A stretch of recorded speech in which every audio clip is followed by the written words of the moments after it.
TDP నేతల అలకలతో అధిష్టానం alert అయింది. తొలి జాబితాలో చోటు దక్కని అసంతృప్తి నేతలతో సంప్రదింపులు జరుపుతున్నాయి. ఇప్పటికే చంద్రబాబు నుంచి పలువురు నేతలకు పిలుపు వెళ్లింది. దీంతో అమరావతికి బయలుదేరారు తెలుగు తమ్ముళ్లు.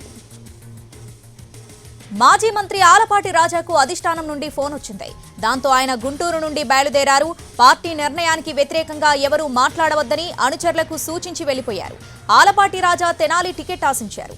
అయితే పొత్తులో భాగంగా ఆ సీట్ను జనసేనకు ఖరారు చేశారు. నిన్న విడుదల చేసిన జాబితాలో నాదెండ్ల మనోహర్ పేరును ప్రకటించారు. దీంతో ఆలపాటి రాజా వర్గీయులు అసంతృప్తి వ్యక్తం చేస్తున్నారు.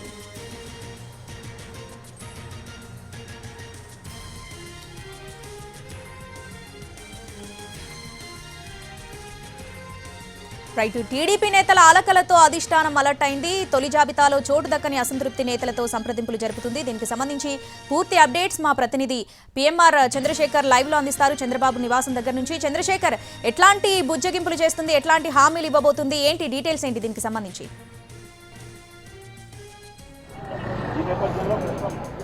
ప్రధానంగా చూసుకుంటామంటే నిన్న ఫస్ట్ లిస్టు విడుదలైన తర్వాత టీడీపీ అధినాయకత్వం కొంత అలర్ట్ అయిన పరిస్థితి కనిపిస్తుంది. అంటే కొన్ని నియోజకవర్గాల్లో పెద్ద ఎత్తున ఆశావహంలో ఉన్నప్పటికీ కొన్ని నియోజకవర్గాల్లో మాత్రం వాళ్ళకి చోట్లు దక్కించుకోలేని పరిస్థితి, వాళ్ళలో కూడా కొంతమంది సీనియర్ నేతలు ఉన్న పరిస్థితి కనిపిస్తుంది. సో ఈ నేపథ్యంలో ప్రధానంగా ఫస్ట్ లిస్టులో జాబితాలో చోటు దక్కించుకునే వాళ్ళు టికెట్ ఎగిరిపోయిన టికెట్ దక్కించుకోలేని వాళ్ళ విషయానికి వస్తే ప్రధానంగా ఆలపాటి రాజా ఒకళ్ళు ప్రధానంగా ఉంటారు. దాంతోపాటు పెనుగొండ నియోజకవర్గానికి సంబంధించి అక్కడి నుంచి అసెంబ్లీ స్థానాన్ని ఆశిస్తున్న బీకే పార్థసారథి వీళ్ళిద్దరూ ప్రధానంగా ఉంటారు. సో ఈ నేపథ్యంలో ఆ బుజ్జగింపుల పర్వానికి టీడీపీ అధినాయకత్వం తెరలేపింది. ఎవరైతే అసంతృప్తితో ఉన్నారో వాళ్ళందరికీ కూడా బుజ్జగించే ప్రయత్నం చేస్తున్నట్టుగా కనిపిస్తుంది. ఒక్కొక్కరిని అసంతృప్తులు ఎవరైతే ఉన్నారో వాళ్ళని ఒక్కొక్కరిగా చంద్రబాబు నాయుడు పిలిపించుకుంటున్నారు, వాళ్ళతో సంప్రదింపులు జరుపుతున్నారు. సో ఇప్పుడు టికెట్ ఇవ్వలేని వాళ్ళకి ప్రత్యామ్నాయ సీట్లు లేదన్న సర్దుబాట్లు చేసే అవకాశం ఉంటుందా, లేకపోతే ఎన్నికల తరువాత ఏర్పడబోయే ప్రభుత్వంలో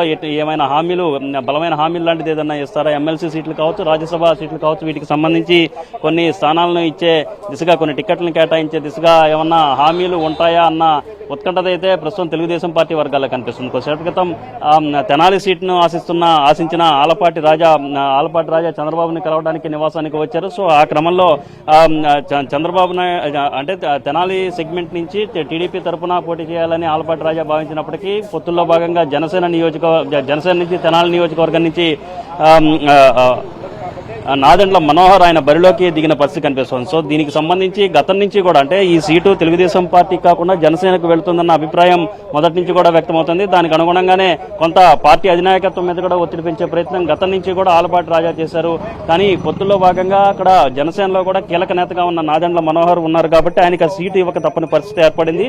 సో పరిస్థితిని అర్థం చేసుకుని సహకరించాల్సిందిగా చంద్రబాబు నాయుడు కోరే అవకాశాలు కనిపిస్తుంది. సో మనకు అందుతున్న సమాచారం మేరకు వేరే సీటు ఇస్తారా, లేకపోతే ఎన్నికల్లో సహకరించాల్సిందిగా కోరతారా? ప్రస్తుతం ఉన్న పరిస్థితుల్లో పొత్తుల్లో భాగంగా కొన్ని సీట్లను త్యాగాలు చేయక తప్పని పరిస్థితి కనిపిస్తుంది కాబట్టి సహకరించాల్సిందిగా కోరే అవకాశం ఉండడంతో పాటుగా వచ్చే ఎన్నికల తర్వాత జరిగే నామినేటెడ్ పోస్టులు కావచ్చు, కీలకమైన పదవులు కావచ్చు కట్టబెడతామన్న అభిప్రాయానికి వచ్చినట్టుగా చంద్రబాబు నాయుడు ఆలపాటి రాజాకి చెప్పే అవకాశం ఉన్నట్టుగా కనిపిస్తుంది. అయితే మనకు అందుతున్న సమాచారం మేరకు ఆలపాటి రాజా గుంటూరు వెస్ట్ సీట్ను ఆశిస్తున్నట్లుగా కూడా ప్రచారం జరుగుతుంది. ఒకవేళ ఆ ప్రపోజల్ చంద్రబాబు నాయుడు వద్ద పెడితే చంద్రబాబు నాయుడు ఏ విధంగా స్పందిస్తారనే చూడాల్సి ఉంది. ఆ గుంటూరు వెస్ట్ నియోజకవర్గాన్ని కమ్మ సామాజిక వర్గానికి కాకుండా ఇతర సామాజిక వర్గాలకు కేటాయిస్తారన్న ప్రచారం కూడా జరుగుతున్న నేపథ్యంలో ఆలపాటి రాజా పెట్టే ప్రపోజల్ కు చంద్రబాబు నాయుడు ఎంతవరకు మొగ్గు చూపుతారని కూడా తెరాల్సిన పరిస్థితి కనిపిస్తుంది. అలాగే హిందూపురం లోక్సభ సెగ్మెంట్ నుంచి కూడా బీకే పార్థసారథిని పోటీ చేయాలన్న ప్రతిపాదన ఒకటి బీకే పార్థసారథి ముందు, పెనుగొండ నియోజకవర్గం టికెట్ ఆశించిన పార్థసారథి ముందు అధిష్టానం ఉంచే అవకాశం ఉంది. రేపు పార్థసారథితో చంద్రబాబు నాయుడు భేటీ కాబోతున్నారు. Right PMR, thanks for the updates.